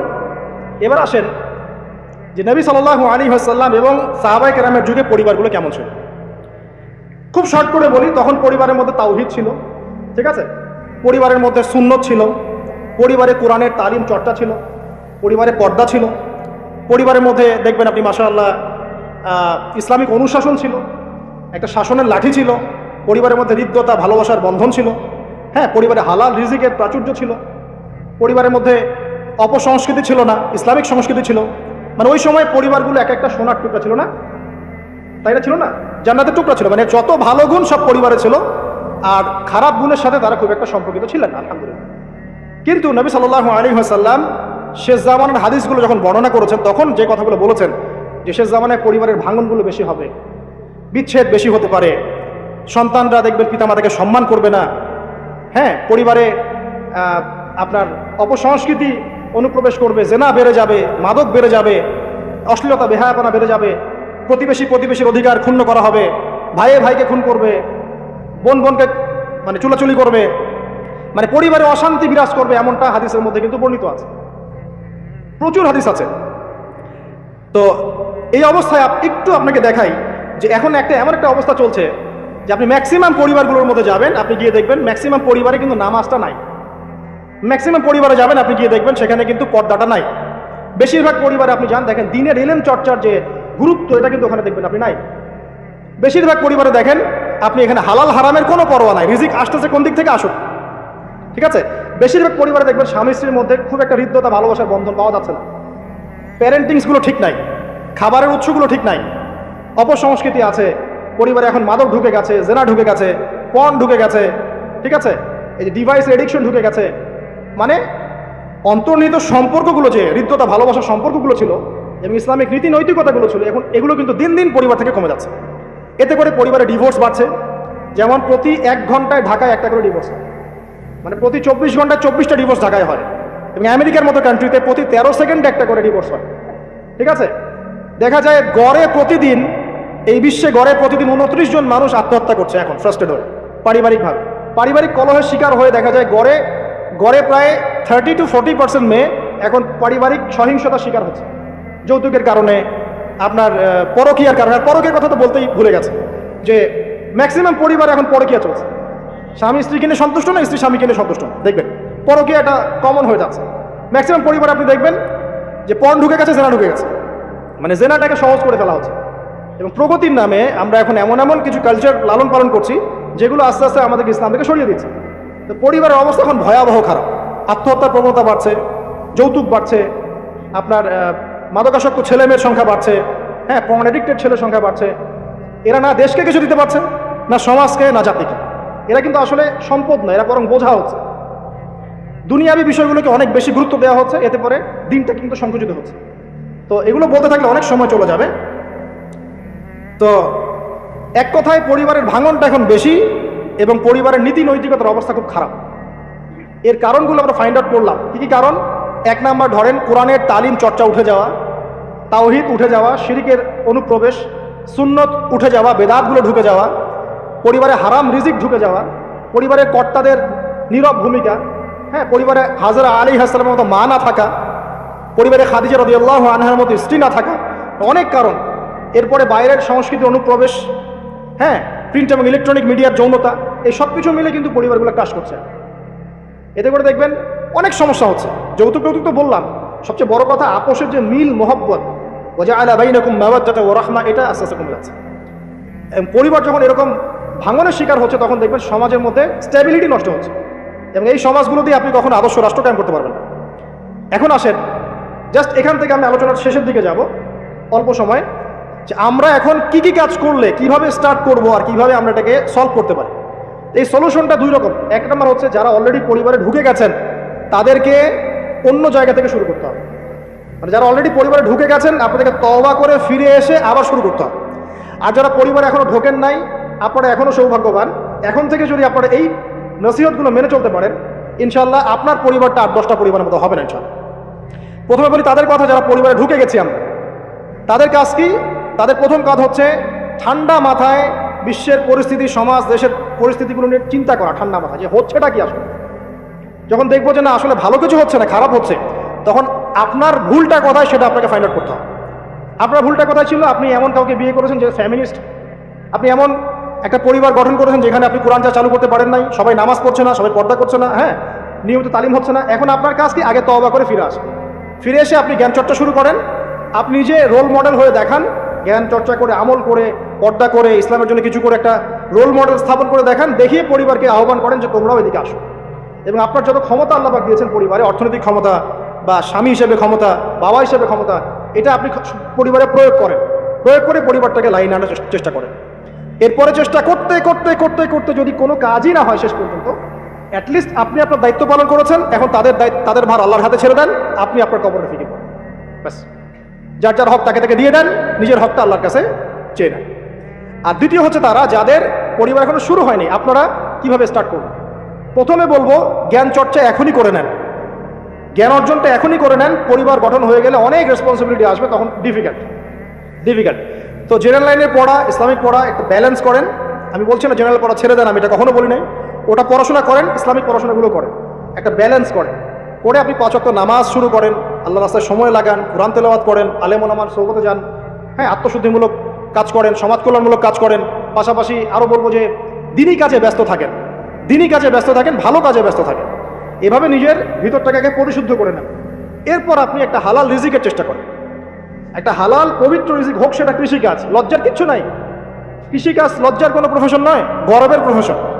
কারণ আল্লাহ পাক বহু নবীকে রাখালি করিয়েছেন, পশুপালন করিয়েছেন। জানেন, মুসা আলাইহিস সালামকে আল্লাহ পাক পশুপালন করিয়েছেন 8 বছর 10 বছর। এগুলো কোনো লজ্জার প্রফেশন নয়, এটা গর্বের প্রফেশন। আপনি হালাল রিজিক, অর্থনীতি হোক, আপনার কৃষিভিত্তিক হোক, বা ব্যবসা করেন হালাল কোনো, বা গভর্নমেন্ট জব, বড় বড় গভর্নমেন্ট জবের জন্য ট্রাই করেন, সেটাও ভালো।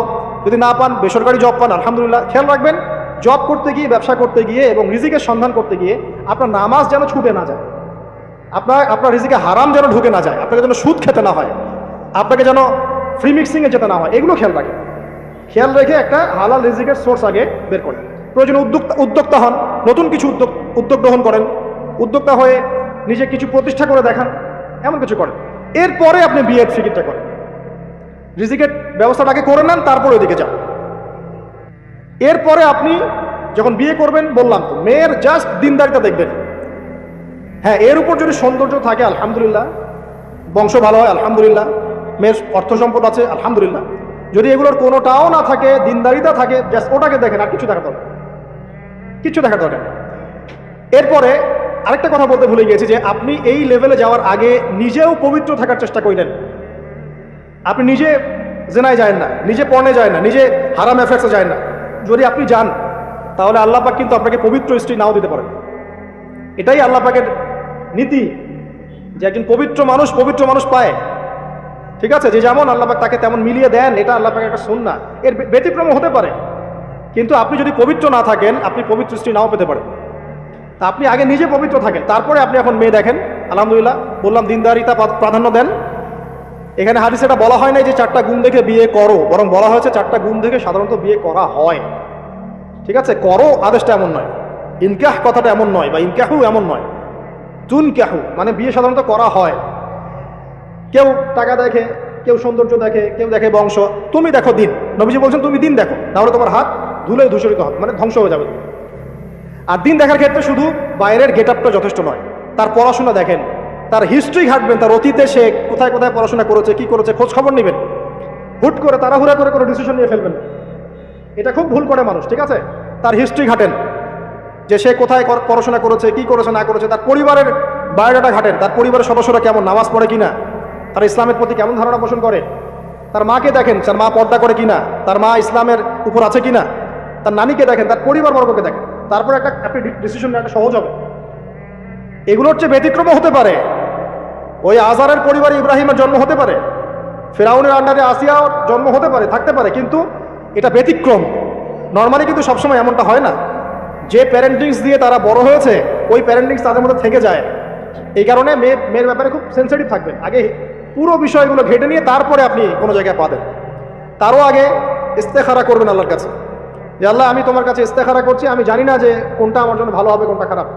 আল্লাহ এটা যদি আমার জন্য ভালো হয় সহজ করে দাও, যদি খারাপ হয় আল্লাহ দূর করে দাও। নিজের উপর চাপ নিয়েন না। তারপরে যদি দেখেন আলহামদুলিল্লাহ দিনদার, আর ডানে বামে দেখার দরকার নাই। যদি আপনি আপনার মনের মতো দিনদার পবিত্র একজন মেয়ে পেয়ে যান, আর যদি সে সুন্দরীও হয় মাশাআল্লাহ, আর ভালো বংশের হয়, তাহলে সারাটা জীবন তাকে নিয়ে কাটিয়ে দেন, সারাটা জীবন তাকে নিয়ে কাটিয়ে দেন, আপনি হ্যাপি হবেন ইনশাআল্লাহ। ডানে বামে দেখার আর দরকার নাই। যদিও একাধিক বিয়ের অনুমতি আছে, কোরআন সুন্নায় সব কিছুই আছে, কিন্তু এখন বাস্তবতাটাও বুঝতে হবে। কীরকম? কোরআন সুন্নায় এমন অনেক কিছুই আছে যেটা বাস্তবে ইমপ্লিমেন্ট করাটা এতটাও সহজ না। যখন যারা করতে চায় তাদেরকে অনেক অনেক হ্যাসেল পোহাতে হয়, কারণ সমাজটা যেহেতু এমন না, তো কোরআন সুন্নায় আছে যদিও, কিন্তু সমাজটা এমন না, তখন ওই ব্যক্তি কোরআন সুন্নাহ মানতে গেলে দেখা যায় সমাজ থেকে ব্যাপক হ্যারাসমেন্টের শিকার। যদিও এটা তার দোষ না, এটা আল্লাহ পাক তাকে হয় পরীক্ষা করছেন, অথবা এই ওসিলায় তার গুনাহ মাফ করবেন। কিন্তু নর্মালি যেটা চলছে এখানে আপনি আপনার বেস্টটা নেন, যেটা অপশনাল সেদিকে যাওয়ার দরকার নেই। এটা আমার নসিহত, কারণ সবার ওই শক্তি সামর্থ্য থাকে না যে সব কিছু সুন্দর মতো টাইটলি হ্যান্ডেল করতে পারে। আর বলা যত সহজ, করার ব্যাপারটা এতটাও সহজ নয়। সো আর এই তো জেনারেশনের মেয়ের তো দেখছেনই, পান থেকে চুন খসলেই দেখবেন যে বিশাল তুল কালাম হয়ে যাচ্ছে। তো যদি আপনাকে আল্লাহ পাক আপনার পবিত্রতার কারণে, আপনার ইমান আমলের কারণে খুশি হয়ে এমন একজন দিনদার, নেককার, পুণ্যবতী, সুন্দরী, সুশ্রী স্ত্রী দিয়ে দেন, আর ডানে বামে কখনো দেখবেন না, একদম তাকে নিয়ে পুরো লাইফটা কাটিয়ে দিচ্ছে। ঠিক আছে, এরপরে দোয়া করবেন আল্লাহর কাছে, আল্লাহ এটার মধ্যে কল্যাণ বরকত দান করো। বিবাহের ক্ষেত্রে আপনি মোহরটাকে কম করবেন। আপনি মোহর মানে মেয়েদেরকে বলছি, মেয়ের বাবাদেরকে বলছি, সামর্থ্য অনুযায়ী করবেন, ছেলের সামর্থ্য অনুযায়ী করবেন, তার উপরে বোঝা চাপিয়ে দিবেন না। কিয়ামতের আলামতের হাদিসে আমি এটাও পড়েছি, শেষ জামানায় মোহর অনেক বেশি করা হবে, দেওয়া হবে কম। হয় না এমন? আর বাকি আছে আলামতের কিছু। তো ওই চিটারির মধ্যে নাই। আপনি বলছেন 1 লাখ, 1 লাখ আমি দিব নগদ, ব্যাস নগদ। বলছেন 5 লাখ দেওয়ার সামর্থ্য আছে আমার, 5 লাখ দিব, যে নগদ শেষ, পরে মাফ নিয়ে নিব, এইসব বার্গেটিং আপনি নাই। আর এখনকার বিবাহগুলো দেখলে মনে হয় যে মেয়ের বাবা ছেলেকে বিক্রি করছে, আর ছেলের বাবা মেয়ে কিনছে। সবচেয়ে বেশি মোহর দেখা যায় যে চিটাগাং এরিয়ার দিকে আর কি। এবং আপনি জানেন কিনা সবচেয়ে বেশি বিবাহ বিচ্ছেদ ওই জায়গায় বেশি। বাংলাদেশে বিবাহ বিচ্ছেদ দেখা যায় যে প্রতি 24 ঘন্টায় দেখা যায় 28টা 29টা বাংলাদেশে। হ্যাঁ, শুধু তাই না, আমি দেখলাম যে 10 লক্ষ মেয়ে অতিরিক্ত আছে পুরুষদের তুলনায় সমাজে ঘুরে বেড়াচ্ছে, স্বামী নাই, 10 লক্ষ মেয়ে। এবং এই ডিভোর্স দেওয়ার ক্ষেত্রে দেখা গেছে যে মেয়েদের প্রবণতা বেশি। 70% মেয়ে ডিভোর্স দিয়েছে, ছেলে দেয় নাই, 30% ছেলে। তাহলে মেয়েদের সাইকোলজি চিন্তা করেন। ও মনে করছে আমি তো এখন শিক্ষিত হয়ে গেছি, তোমাকে আমার দরকার নেই, আমি চাকরি করে খাবো। খুব বেশি শিক্ষিত দরকার নেই আপনার, দিনী শিক্ষা আছে কিনা ওটা দেখবেন। ফ্যামিলিস্ট মেয়েদেরকে নেওয়ার দরকার নেই, আপনি নেবেন ইসলামিক অনুশাসনে চলে এমন মেয়ে।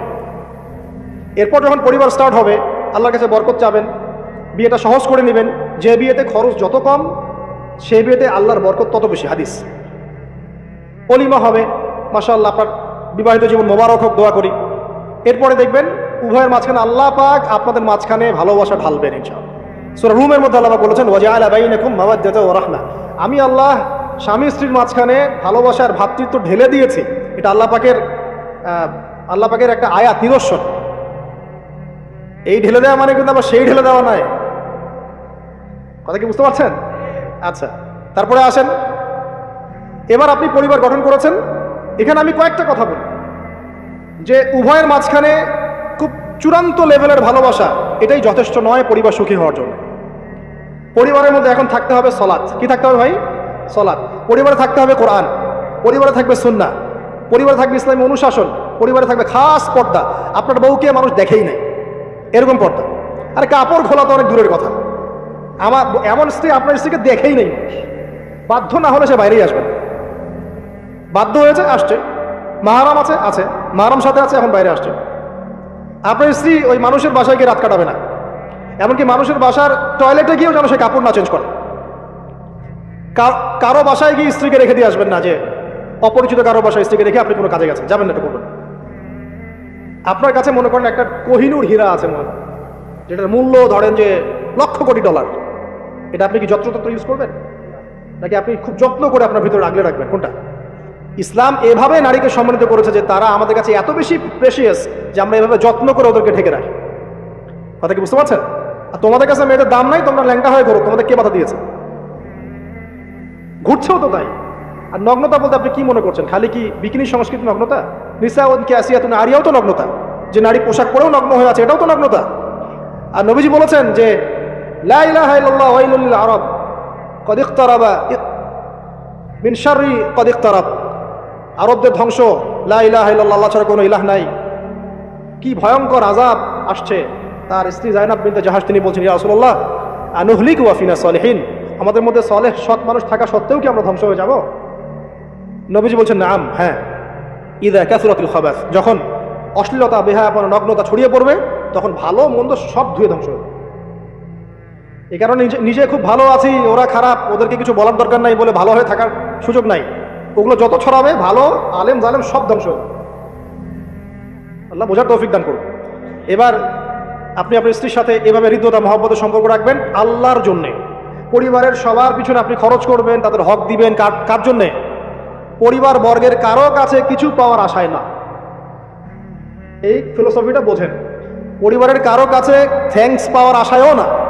আপনি আল্লাহর সন্তুষ্টির জন্য ওদের পিছনে খরচ করবেন, ওদেরকে ভালোবাসবেন, ওদের হক আদায় করবেন। কার জন্যে? আল্লাহর জন্য। এবং এর জন্য আপনি নেকি পাবেন ইনশাআল্লাহ। আর যদি আপনি তাদের কাছে কিছু আশা করতে যান, মনে মনে বেশি এক্সপেকটেশন রাখেন, তখন আপনি কি হবেন জানেন? আপনি পদে পদে কষ্ট পাবেন, পদে পদে কষ্ট পাবেন। দেখে নিয়ে শুধু আল্লাহর হয়ে যান, মানে আল্লাহই আপনার আপন, আল্লাহ ছাড়া আপনি কাউরে চেনেন না। আল্লাহ পাক বলেছেন এগুলো করতে, আমি করি। আল্লাহ পাক ভালোবাসা দিয়েছেন সন্তানের প্রতি, স্ত্রীর প্রতি, বাসি। কিন্তু এটা এত অধিক মাত্রায় নয় যে তার কারণে আল্লাহকে ছেড়ে দিব। বা স্ত্রী সন্তান যদি আল্লাহর পথে চলার ক্ষেত্রে বাধা দেয়, আল্লাহকে ছাড়তে পারবো না, প্রয়োজন ওদেরকে ছাড়তে পারবো, এরকম থাকবে বিষয়টা। ঠিক আছে? আরেকটা কথা বলি, শুধু ভালোবাসাই আদর্শ দাম্পত্যের জন্য যথেষ্ট নয়। এখানে প্রয়োজন হচ্ছে একে অপরের প্রতি সম্মানবোধ থাকতে হবে, একে অপরের প্রতি বিশ্বাস থাকতে হবে। বিশ্বাস না থাকলে ওই পরিবারে শান্তি থাকে না। আপনি অনেক বড় আলেম, কিন্তু যদি আপনার স্ত্রী আপনাকে বিশ্বাস না করে, আপনি শান্তি পাবেন। আপনি জানছেন আপনি ইনোসেন্ট, আপনি অনেস্ট, কিন্তু আপনার পরিবারের সদস্য, আপনার স্ত্রী আপনাকে বিশ্বাস করছেন, তখন আপনি পরিবারে সুখ পাবেন না। বিশ্বাস খুব ইম্পর্টেন্ট। আমি তো বলি যে ভালোবাসার চেয়ে বিশ্বাস বেশি ইম্পর্টেন্ট। কারণ আগে ইমান না আগে আমল? কোনটা আগে? ইমান মানে কি? বিশ্বাস না? আগে বিশ্বাস, তারপরে না আমল? ভালোবাসা একটা আমল, আর বিশ্বাসটা কি? ইমান। আমার প্রতি যদি আপনার ইমান না থাকে, তাহলে আপনি আমাকে ভালোবাসবেন কিভাবে? বিশ্বাস থাকতে হবে, স্বামীর প্রতি স্ত্রী, স্ত্রী প্রতি স্বামী। এবং এখানে পুরুষদেরকে সহনশীল হতে হবে, কারণ আপনার স্ত্রী সারা জীবনে আপনাকে প্রচুর পেইন দিতে পারে, এবং এটা মেয়েদের ফিতরত। এখানে সবরের জাজল্যমান দৃষ্টান্ত স্থাপন করতে হবে, নসিহত করতে থাকতে হবে, ততদিন পর্যন্ত যখন আপনি দেখছেন যে হ্যাঁ এগুলোতে কাজ হচ্ছে। যদি করতে করতে করতে করতে কাজ না হয়, দেখা যায় এই ফিতনায় জর্জরিত থেকে আপনার দিনের পথে চলাটা ব্যাহত হচ্ছে, তখন আপনার উচিত হবে আসহাবুল কাহাফের মতো চিন্তা করা। ইশারা দিলাম, যথেষ্ট। পরিবারে পর্দা থাকবে, সন্তান হবে, এখন আলহামদুলিল্লাহ সন্তানদেরকে প্রতিপালন করবেন। ওই যে মা হাজেরা, তার মতো। ওই যে আপনার কি বলবো, রাসূলুল্লাহ সাল্লাল্লাহু আলাইহি ওয়াসাল্লামের সাহাবায়ে কেরাম তাদের মতো করে, এমনকি আমাদের নবীজিকে তার চাচা তার দাদারা যেভাবে লালন পালন করেছেন ভালোবাসা দিয়ে, হৃদ্যতা দিয়ে, এভাবে সন্তানকে ভালোবাসবেন, সন্তানের কথাগুলো শুনবেন, বাচ্চাদেরকে মূল্যায়ন করবেন, বাচ্চারা কি খাবার খাচ্ছে খুব ভালো করে খেয়াল রাখবেন, বাচ্চা নেওয়ার সময় বা বাচ্চা নেওয়ার চেষ্টা করার সময় দোয়া পড়বেন এবং সবসময় সেজদায় নামাজে দোয়া করবেন পরিবারের জন্য, বাচ্চাদের জন্য, আল্লাহ আমার পরিবারের উপর শান্তি দাও, বাচ্চাদেরকে ভালো মানুষ বানাও, রব্বানা হাব লানা মিন আজওয়াজিনা ওয়া যুররিয়াতিনা কুররাতা আয়ুন ওয়াজআলনা লিল মুত্তাকিনা ইমামা। এই দোয়া বেশি বেশি করবেন, রব্বি হাবলি মিনাস সালিহিন বেশি বেশি করবেন। আপনার একটা নেক সন্তান আগামীতে উম্মতের দায়িত্ব নিতে পারবেন ইনশাআল্লাহ। হাজার হাজার গবাদি পশু দরকার আছে, একটা ইব্রাহিম, একটা ওমর, একটা খালিদ বিন ওয়ালিদ আপনি জন্ম দিয়ে দেখান, ওই একজনই যথেষ্ট ইনশাআল্লাহ। পারবেন না ইনশাআল্লাহ? সন্তানের কথা শুনতে হবে। প্যারেন্টিংস একটা বই আছে, বাজারে পাওয়া যায়, কিনে নেন। ওখানে প্যারেন্টিংসের অনেক টিপস আছে। সন্তান কি খাচ্ছে, কার সাথে মিশছে, কোন বন্ধুর সাথে খেলছে, আপনার কোন স্কুল কোন কলেজে পড়ছে, এগুলো খেয়াল রাখতে হবে। কোন ডিভাইস ইউজ করছে, বাসায় সন্তান কি পরিবেশ দেখে বড় হচ্ছে, পিতামাতার মধ্যে ভালোবাসা দেখে বড় হচ্ছে নাকি ঝগড়া দেখে দেখে বড় হচ্ছে, এটা খুব ইফেক্ট করে। সবচেয়ে বড় কথা, সন্তানকে পিছন থেকে আপনাকে বুস্ট আপ করতে হবে। আপনার সন্তানকে আল্লাহ পাক নির্দিষ্ট একটা প্রতিভা দিয়ে পাঠাবেন, হয় সে ভালো লিখতে পারবে, না হলে ভালো বলবে, না হলে ভালো খেলবে, না হলে কিছু একটা ভালো চিন্তা করবে, ভালো আর্ট করবে। ওর প্রতিভাকে ওর উপরে চাপিয়ে দিবেন না, ওর যে প্রতিভা আছে ওই প্রতিভা অনুযায়ী তাকে বেড়ে উঠতে দেন। হাতের আঙ্গুলগুলোকে জোর করে করে টেনে সোজা করার দরকার নাই, আঙ্গুল ভেঙে যেতে পারে, আঙ্গুলকে বাড়তে দেন। ওকে আল্লাহ পাক একটা রং দিয়েছে, একটা প্রতিভা দিয়েছে, ওকে বিকশিত হতে দেন, ওর গন্ধটা আমরা যেন পাই, ওর গন্ধ পরিস্ফুটিত হতে দেন, ওকে চাপ দিবেন না। এখনকার পরিবারে প্রচুর চাপ, দেখবেন যে সন্তানের পিতামাতারা চাপ দিতে দিতে সন্তান আত্মহত্যা করে ফেলছে, করছে না? রেজাল্ট খারাপ হলো, কি চাপ, কি করলি সারা জীবনে, এসএসসিতে এ প্লাস পাইতে পারলি না, বেচারা গলায় আটকাইতে মরে গেল। কি হয়েছে? এসএসসিতে রেজাল্ট খারাপ হয়েছে তো কি হয়েছে? জীবনে এটাই সব কিছু? একটা না হয় দুর্ঘটনা ঘটে গেছে জীবনে, তাকে জীবন নষ্ট হয়ে গেছে নাকি? পিতামাতার চাপের কারণে, এই যে চাকরি পাইস না, সারা জীবন ধরে খাওয়াইলাম পড়াইলাম, চাকরি করতে পারিস না, আমাদেরকে দেখতে পারিস না, চাপ দিতে দিতে বেচারা এখন মাদকের দিকে, পরিবারের চাপ দিতে পারে না, ওই যে মাদকের কাছে গিয়ে শান্তি খুঁজতেছে, তারপর ওই যে পতিতালয়ে গিয়ে শান্তি খুঁজতেছে, গার্লফ্রেন্ডের কাছে শান্তি খুঁজতেছে। তো পরিবার থেকে চাপের এই সংস্কৃতি বন্ধ করতে হবে। পরিবারের সন্তানদেরও পিতামাতাকে চাপ দেওয়া উচিত নয়, পিতামাতার উচিত নয় সন্তানকে চাপ দেওয়া, বরং তার প্রতিভাটাকে ফাইন্ড আউট করে আপনি বিচক্ষণ বাবা হিসেবে আপনি দেখবেন যে তার প্রতিভা কোন দিকে আছে, সেদিকে আপনি তাকে নিয়ে যান। আর যদি আপনি আল্লাহওয়ালা হন, দেখবেন ইনশাআল্লাহ তার প্রতিভা ইসলামের দিকেই থাকবে ইনশাআল্লাহ। ইমাম বুখারীর মায়ের কথা শোনেন নাই? তার মা সারাদিন কান্নাকাটি করে দোয়া করতো, আল্লাহ আমার ছেলেটাকে দিনের জন্য কবুল করো, আমার ছেলেটাকে দিনের জন্য কবুল করো। তার চোখে সমস্যা ছিল, তিনি চোখে ভালো করে দেখতে পারতেন না, মায়ের দোয়ার বদৌলতে আল্লাহ পাক তার চোখের সমস্যা দূর করে দিয়েছেন। এখন ইমাম বুখারী রাহিমাহুল্লাহর কিতাব সবাই পড়ছে না? একজন মায়ের তাড়না দেখেন, মা সন্তানের জন্য দোয়া করবে, আল্লাহ আমার সন্তানটাকে দিনের জন্য কবুল করো, বাবা দোয়া করবে, আল্লাহ আমার বাচ্চাটাকে দিনের জন্য কবুল করো। এই যে বাবা নূহের তাড়না দেখেন, ইব্রাহিম আলাইহিস সালামের তাড়না দেখেন, রব্বি হাবলি মিনাস সালিহিন, আল্লাহ আমাকে সুসন্তান দান করো। চাপ দিয়েন না, সন্তানের প্রতিভা অনুযায়ী আপনি তাকে বিকশিত হতে দেন, ইনশাআল্লাহ দেখবেন একদিন সে আপনার মুখ উজ্জ্বল করবে ইনশাআল্লাহ। আর চাপ দিলে কি হবে জানেন? অকালেই ঝরে পড়বে, অকালে ঝরে পড়বে, ওর মাইন্ডটা বিক্ষিপ্ত হয়ে যাবে, তখন পরিবার থেকে তার একটা দূরত্ব সৃষ্টি হবে। আর ওই সুযোগ শয়তান নিবে, খারাপ বন্ধুর পাল্লায় পড়বে, আয় গাজা একটা টান দে, আয় একটু ইয়াবা খা, একটু এটা কর সেটা কর, আস্তে আস্তে দেখবেন হারাই গেছে অন্ধকার জগৎ। অন্ধকার জগৎ একবার হারাই গেলে আর ফিরে পাবেন। এর কি প্র্যাকটিক্যাল কথা না ভাই? মেয়েকে চাপ দিবেন, দেখবেন যে ডেকে বসছে। যদি ছোটবেলা থেকে মেয়েকে আপনি সুন্দর হিজাব পোশাক তরবিয়ত দিতে পারেন, এই মেয়ে বড় হয়ে ইনশাল্লাহ বেলাইনে যাবে না। কিন্তু ছোটবেলা থেকে ওকে যদি আপনি নায়িকাদের মতো মানুষ করেন, আর বড় হয়ে পস্তাবেন আমার মেয়ে কেন ছেলের হাত ধরে পারা গেল, এটা তো আপনার জন্য হয়েছে। ছোটবেলা থেকে এই সন্তান অনুশাসনটাকে ঠিক করতে হবে। ওই যে বললাম, পিতা মাতা যদি দিনদার মুত্তাকি পরেজগার হয়, তাদেরকে দেখেই সন্তান শিখবে। আমরা যখন সেজদা করি, আমাদের ছেলেমেয়েরা পিঠে উঠে আসে না? ওরাও দেখবেন সেজদা করার ট্রাই করে না? মসজিদে নিয়ে আসেন বাচ্চাকে, দেখবেন ও দেখে দেখে দেখছে যে কি করছে এরা, কি করছে। ইসলামিক তরবিয়ত এবং তার উপর চাপ প্রয়োগ না করে তাকে তার প্রতিভাটা বিকশিত হতে দেওয়া। চাপ প্রয়োগ না করার মানে এই নয় যে আপনি শাসনই করবেন না, পরিবারের উপর শাসন লাঠি থাকবে, কিন্তু ওটার যত্রতত্র প্রয়োগ করবেন না। যদি আপনি একদিন খুব বেশি পিটায় দেন, তারপর থেকে আপনার সন্তান আপনাকে ভয় পাবে না। কিন্তু আল্লাহ পাক কোরআনের জন্য বারবার একটা সাইকোলজি অ্যাপ্লাই করেছেন যে জাহান্নামের শাস্তি কিন্তু দিব, শাস্তি কিন্তু দিব, শাস্তি কিন্তু দিব। এই যে ভয়, আমরা কিন্তু ভয়েই জাহান্নাম থেকে দূরে আছি। তো এটা একটা সাইকোলজি। এভাবে পরিবার এগিয়ে যাবে ইনশাআল্লাহ। সন্তান বড় হবে, আপনি মিরাস, সন্তানের মিরাস ডিস্ট্রিবিউট করবেন, যার যার হক থাকে তাকে দিবেন। তারপরে পরিবারের মধ্যে আর কয়েকটা বিষয় জাস্ট শেষ করে দেই, যে পরিবারের মধ্যে নিয়মিত কোরআনের চর্চা থাকবে। সন্তান সন্ততি তারা ইসলামিক অনুশাসন পাচ্ছে কিনা, ইসলামিক পড়াশোনা করছে কিনা খেয়াল রাখতে হবে। যদি জেনারেল লাইনেও পড়ে, তারপরেও আপনি ইসলামিক টিচার দিয়ে হলেও, মাদ্রাসায় পার্ট টাইম মাদ্রাসা দিয়ে হলেও কোরআন শেখান, হিফজ করান, ওকে এদিকে করে তোলেন ওদিকে করে তোলেন ইনশাআল্লাহ। আমরা এমন প্রজন্ম যাচ্ছি না যারা এককেন্দ্রিক, আমরা যাচ্ছি এমন প্রজন্ম যারা কোরআন সুন্নাহকে হাতে নিয়ে ওয়ার্ল্ডকে ডিল করতে পারে, ওয়ার্ল্ডকে চ্যালেঞ্জ করতে পারে। এই চ্যালেঞ্জ করতে হলে আপনাকে সব ধরনের জ্ঞান অর্জন করতে হবে। খেয়াল রাখেন পরিবারে যেন ফ্রি মিক্সিংটা না আসে, পরিবারে যেন এই যে নারী পুরুষের অবাধ মেলামেশা না আসে। বেশিরভাগ ধর্ষণ হয়েছে বাংলাদেশে কাছের মানুষদেরকে দিয়ে, চাচার মাধ্যমে, মামার মাধ্যমে, কাজিনের মাধ্যমে, খালাতো ভাইয়ের মাধ্যমে, ফুফাতো ভাইয়ের মাধ্যমে, কাছের মানুষদের দ্বারা বেশি রেপ হয়েছে বাংলাদেশে। জরিপ পরিসংখ্যান দেখেন। অতএব ইসলাম যে বলেছে পর্দার বিষয়, এটা এমনি এমনি বলে নাই ও কাজিন হয় ওর সামনে এত ইয়া করার কি আছে, এইসব কনসেপ্ট চলবে না। পর্দাটা একদম ম্যান্ডেটরি। পরিবারের সালাম, পর্দা, অনুশাসন এটা ম্যান্ডেটরি বিষয়। না খেয়ে মরে যান তাও পর্দা ছাড়া যাবে না। মানে বিষয়টা এমন স্ট্রিক্টলি নিতে হবে, যদিও বা বাধ্যগত অবস্থায় আল্লাহ পাক আপনাকে ছাড় দিয়েছেন, কিন্তু আপনাকে এইভাবে শক্তভাবে ধরতে হবে। আল্লাহ পাক তৌফিক দান করুন। এর পাশাপাশি কিছু বিষয় বলবো যেগুলো মোটেই পরিবারে ঢোকানো যাবে না, এটা বলে শেষ করছি 2 মিনিট। 1, পরিবারের শিরক ঢোকানো যাবে না। শিরক কি কি কত প্রকার, এটার জন্য কিতাবুত তাওহীদ নামে একটা বই আছে, পড়েন ইনশাআল্লাহ পারবেন। পরিবারে বেদাতি আমল ঢোকানো যাবে না। 2, 3, পরিবারে হারাম রিজিক ঢুকানোই যাবে না। পরিবারে হারাম রিজিক ঢুকবে, ওই হারাম রিজিকের মানে টাকা দিয়ে আপনার রক্ত মাংস তৈরি হবে, এই রক্ত মাংস কিন্তু আল্লাহর অনুগত হবে না, ইল্লা মাশাআল্লাহ।